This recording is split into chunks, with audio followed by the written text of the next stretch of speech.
name is Brian Tucci. I'm 34 years old and I'm from Washington, D.C.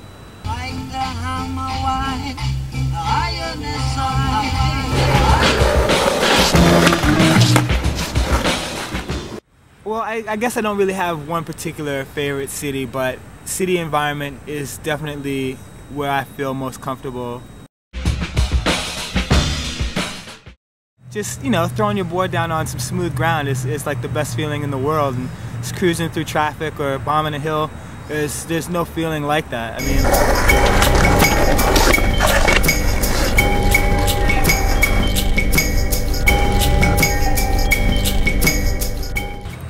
for me, Washington, D.C. is definitely my favorite place to skate.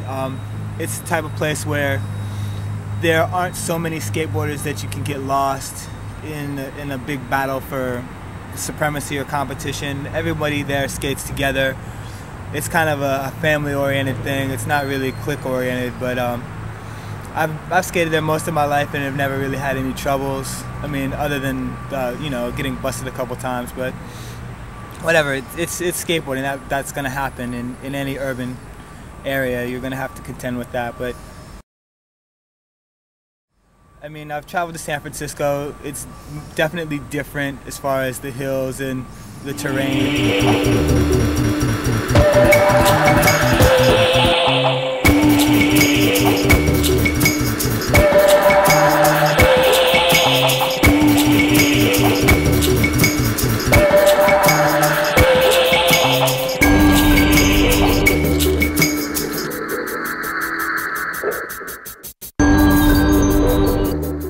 Skating has definitely affected my life in a positive way. Growing up in the city, not necessarily being exposed to too much culture other than, you know, like your everyday urban life, you know, ghetto situations and stuff. It's kind of made me choose a path, at least for myself.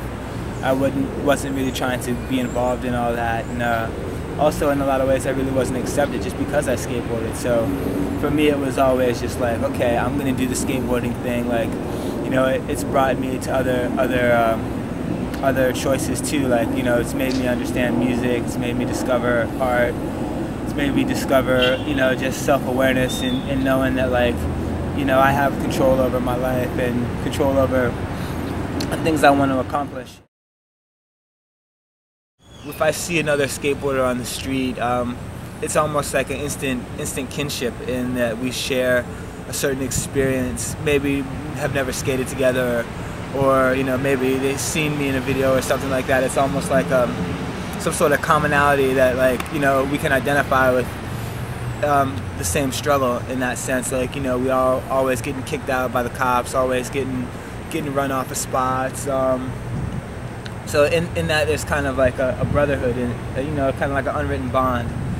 You know, at least where I'm from, you know, like most skateboarders are all looked upon pretty much the same way. Like, you come to DC, like, you got a skateboard, you're pretty much accepted into the crew. You know what I mean? Like, if you have a awareness as to where you're at and who you're with, then we're gonna accept you because you're a skateboarder. You know, it's not as clique driven. It's not as, you know, like, you know, driven towards, you know, who can do this, who can do that. It's more like at least where I'm at, it's kind of a family thing. And I try to carry that, you know, wherever I go. Like, if I come to a new city, I'm like trying to talk to people who are going to be able to give me insight as to where I can skate without getting in trouble, things like that. And it's those interactions and networking that keep skateboarding, you know, at least safe for us, because there's just so many obstacles out there that are not, you know, that it's just hard to get around. Yeah. New face, new identity.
a hole in the speaker, pull a plug, then I jet. Once upon a rhyme, the time late 60s, dark age of history. Murders and mysteries, the future was misty. Leaders were shot down, the crime was risky. Yo, check this part here, stick with me. Race brutality because of my nationality. And this is what they call reality. From that state of mind and at that date and time, I was born inclined and waiting to shine. Once upon a rhyme. Once upon a time, not long ago. Once upon a time, not long ago. In the beginning, the scenery sets in New York where times is hard and streets ain't easy to walk. Crimes is underrated, neighborhoods overpopulated. Competition gets complicated, some can't take it. My place of rest in a city that never sleeps. To compete against deep, I learned to play for keeps and hawk the sidewalk, dominate the court. I'm nice in all sports, was taught with high thoughts. Then came a knack for kids that knew where it was at. Spread across the map with no time flat. They said the kid named Hurt started spinning records back. Had to look into that to get it down back. First I did research, it's gonna take time. Me and my crew is hitting all the parties we can find. My mind wanders at will. I wanna do what I want when I want. For me, skateboarding is about spontaneity. It's not about like, oh, I got this kind of style this week, and then all of a sudden, the next thing that's popular, I got another style. Like, I'm gonna be me on my skateboard and express myself through that. And if the industry wants to embrace that, then I'm with it. You know, if it's gonna help me skate harder and skate better, I'm down for that. But if I can't find somebody who's gonna recognize my talents, I'm gonna still do it for myself. And I feel like I've been able to give myself that longevity just through my skateboarding, not through trying to tap into some image or some ideal of what's gonna sell skateboards.